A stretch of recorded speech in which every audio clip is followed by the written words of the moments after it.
c'est un bon souvenir. C'est beaucoup d'anecdotes. C'est aussi le fait aussi de la progression de 98 aussi, hein, parce que bon, on est 2 ans après, bien sûr, mais le groupe a un petit peu changé, même pas mal changé au niveau offensif notamment. Et je pense, tout le monde est unanime pour le reconnaître, que le groupe 2000 était supérieur au groupe 98, en qualité, je parle, en qualité footballistique.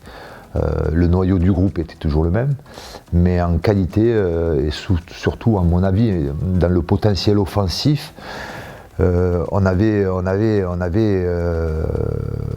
trouvé des armes. On avait beaucoup de potentiel dans ce domaine-là, avec des jeunes joueurs qui avaient et qui ont démontré par la suite un potentiel fantastique. Donc voilà, très bon souvenir. Oui. Après la Coupe du Monde, je voulais arrêter. J'avais quand même un certain âge ou un âge certain. et j'avais vraiment réfléchi à la possibilité d'arrêter l'équipe de France sur la victoire de la Coupe du Monde qui me paraissait quand même quelque chose de fantastique. Et puis j'avais eu cette visite de Roger. Parce qu'entre-temps, Roger avait pris, bien sûr, la succession d'Aimé. Et Roger, je l'avais rencontré à Saint-Étienne, donc j'attendais un petit peu de voir ce qu'il allait me dire. Moi, dans mon esprit, c'était j'arrêtais. J'arrêtais parce que, bon, voilà, j'avais vécu vraiment des super moments avec l'équipe de France, mais j'en avais vécu aussi des moins bons. Donc, on avait fait le tour. J'ai dit, bon, Roger, peut-être il va venir me voir, me disant, bon, écoute, tu sais quoi, tu veux arrêter, continue 2 ans, fais l'Euro, on encadrera les jeunes, on encadrera les super jeunes qui sont là pour leur montrer un petit peu là. Non, ça je voulais pas de ce discours-là. Je voulais surtout qu'ils disent bon voilà, je veux te garder parce qu'avec les jeunes qu'il y a, on va gagner l'Euro. Ou on va voilà, avoir la possibilité de gagner l'Euro. J'en étais convaincu. Et c'est ce discours qui m'a tenu. On fait partie des favoris, on vient de gagner la Coupe du Monde.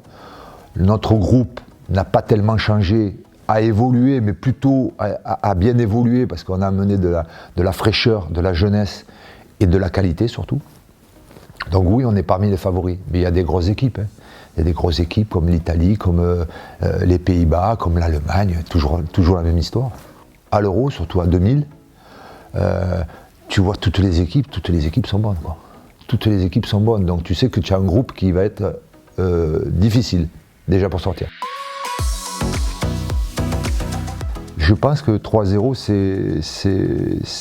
c'est beau, mais ça ne reflète pas trop le match, parce que je l'ai revu il n'y a pas si longtemps que ça, le match.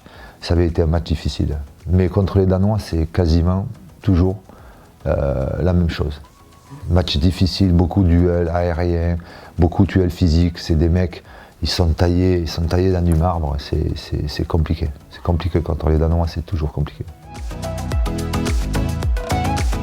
Je m'en souviens parce que bon, j'en marque pas tellement quand même aussi, en phase finale d'un championnat d'Europe ou d'une Coupe du Monde. Voilà. Et c'est Nico. Nico s'en va et puis il bute sur Schmeichel, sur Peter. Et le ballon me revient, je ne sais pas ce que je fous là. Enfin. J'ai dû certainement aussi avoir ce petit coup de dire bon ben voilà, je continue l'action et puis je la finis avec beaucoup de. Mais j'ai beaucoup de réussite puisque le ballon me revient. Ça bute contre Peter et le ballon me revient. Je suis là, je ne sais pas trop pourquoi, mais je suis là et j'ai plus qu'à la mettre dans le filet, dans les filets vides.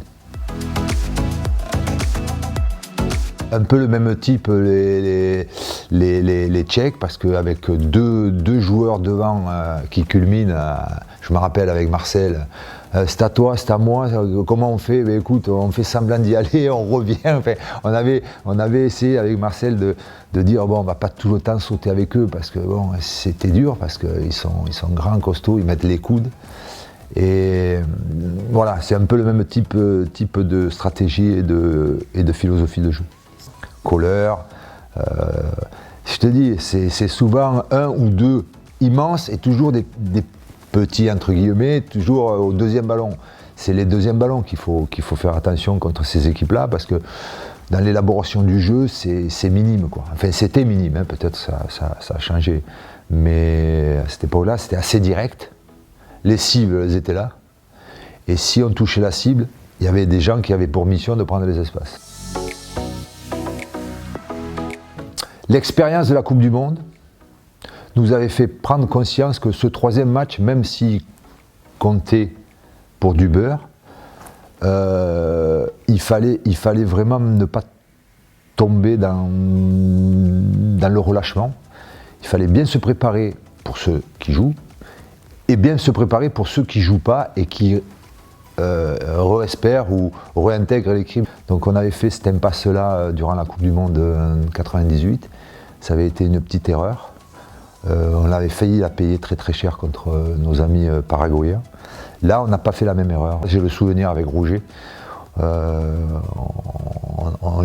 l'avait sollicité, on avait dit Roger, préparons tout ce qu'il y a à préparer parce que le match est important demain contre les Pays-Bas, qui avaient une très très bonne équipe.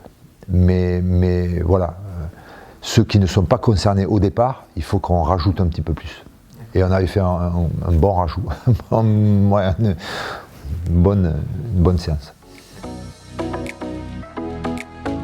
Le match de l'Espagne nous fait rentrer dans le vif du sujet. Et le match a été quand même maîtrisé dans l'ensemble. À part ce petit coup de folie à la fin du match qui aurait pu nous coûter cher. Je crois que c'est Raoult qui le met dessus. Bon, Fabien, je ne sais pas s'il y a pénalty, bon bref. Mais toujours est-il que, voilà, on aurait fait peut-être les prolongations ou les pénaltys, on serait passé durant les prolongations. Mais c'était bien qu'on gagne ce match-là avant les prolongations et avant les pénaltys.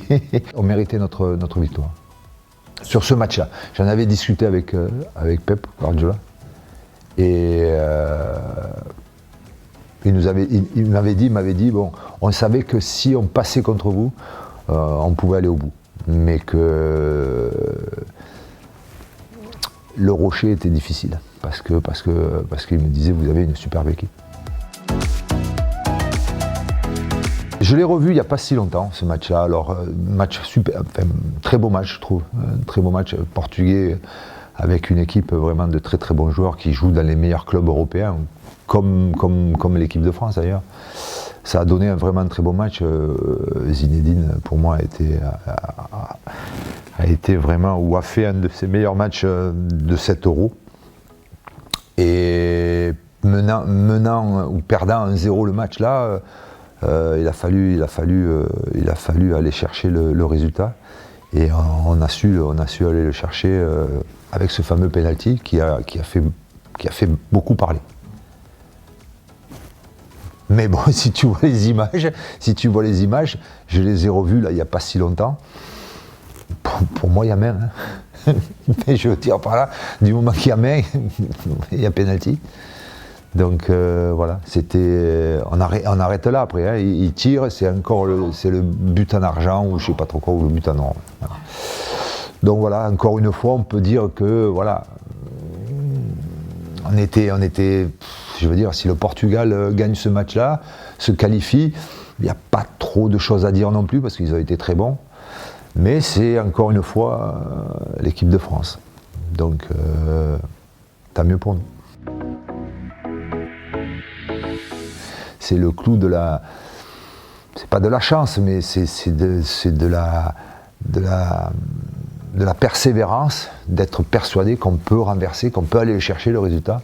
Et on s'aperçoit que la finale, c'est ce qui se passe, quoi. C'est le résumé de notre Euro, quoi. On lâche rien et on est toujours persuadé qu'on peut y arriver. L'expérience de 98 nous sert beaucoup dans ces moments-là. On sait ce qu'il faut faire, ce qu'il ne faut pas faire, ce qu'il faut moins faire. Donc à ce niveau-là, je pense qu'on a plus d'atouts pour la préparation de ces matchs-là en 2000 qu'en 98. Surtout que c'était en 98, c'était à domicile, c'était pesant, il y avait une pression extérieure qui était palpable, alors que là, bon, on est à l'étranger. En ce qui me concerne personnellement, je sais que c'est mon dernier match. Je sais qu'après celui-là, j'arrête l'équipe de France. Et voilà. Et à cette époque-là, je joue en Italie. Et j'ai mon président qui est italien. Et le matin, il m'envoie un message en me disant « Bonne chance pour toi ». Pour ton équipe, avec un point d'interrogation. et il me dit, en tant qu'Italien, je me souhaite aussi de la chance pour l'Italie, que ce soit un bon match. Voilà. Comme cet Euro, il est dur depuis le début, que ce soit pour se qualifier, ou alors on passe par des moments de folie, et on se qualifie au dernier match. Les poules, c'est toujours des matchs très serrés, où ça ne tient à pas grand-chose. Donc on sait que cette finale va ressembler à ça, et les Italiens, ils sont très bons, et ils veulent vraiment nous battre, parce que bon, en 98, ils sont passés aussi très près, et ils n'ont pas été loin. Mais à la fin on y a cru toujours, on y a toujours cru, on a bien fait d'y croire. Roger a fait des changements audacieux et judicieux. Et on y est arrivé, on a gagné. Les Italiens sont conquérants dans le jeu, ils se procurent des occasions, ils marquent un but, ils mènent au score. Si Fabien ne fait pas 2 ou 3 arrêts formidables, il tue le match, mais ils n'arrivent pas à le tuer. La fin s'approche. Il y a des changements qui sont plutôt favorables pour l'équipe de France. Le physique joue aussi son importance. Les Italiens ont joué une demi-finale éreintante contre les Pays-Bas, c'est ça, non? Ils ont gagné au pénalty au bout de la nuit. Tout ça fait qu'en sorte, ben voilà, ça va pencher de notre côté. L'instant où se joue, à mon avis, la finale, c'est là. C'est-à-dire que le match, tu le gagnes ou tu le perds dans les 2 ou 3 minutes qui restent à jouer, puisqu'ils mènent 1-0. On sait que les Italiens sont très très forts pour garder le score, pour maintenir le score. Ça, on les connaît par cœur. Et si tu n'arrives pas à revenir là, ben déjà, c'est fini, il n'y a pas de prolongation. Et donc, notre grand mérite, c'est de marquer avant la fin du match. Donc, ce but de Sylvain. Il est capital ce but, parce que, c'est facile à le dire, mais je pense que tu marques ce but-là, donc tu ne gagnes pas, puisque tu en as un. Mais tu écroules ton adversaire. Parce qu'il sait que sa chance, c'était de gagner 1-0. Et donc, dans les prolongations, les 2 équipes étaient là, et dans la prolongation, on prend un avantage psychologique. On sait que, voilà, on a fait le plus dur. On avait vraiment frisé la correctionnelle et de perdre ce match 1-0. On est revenu à 1-1, il reste les prolongations. Les Italiens sont, à tout point de vue, dans le rouge.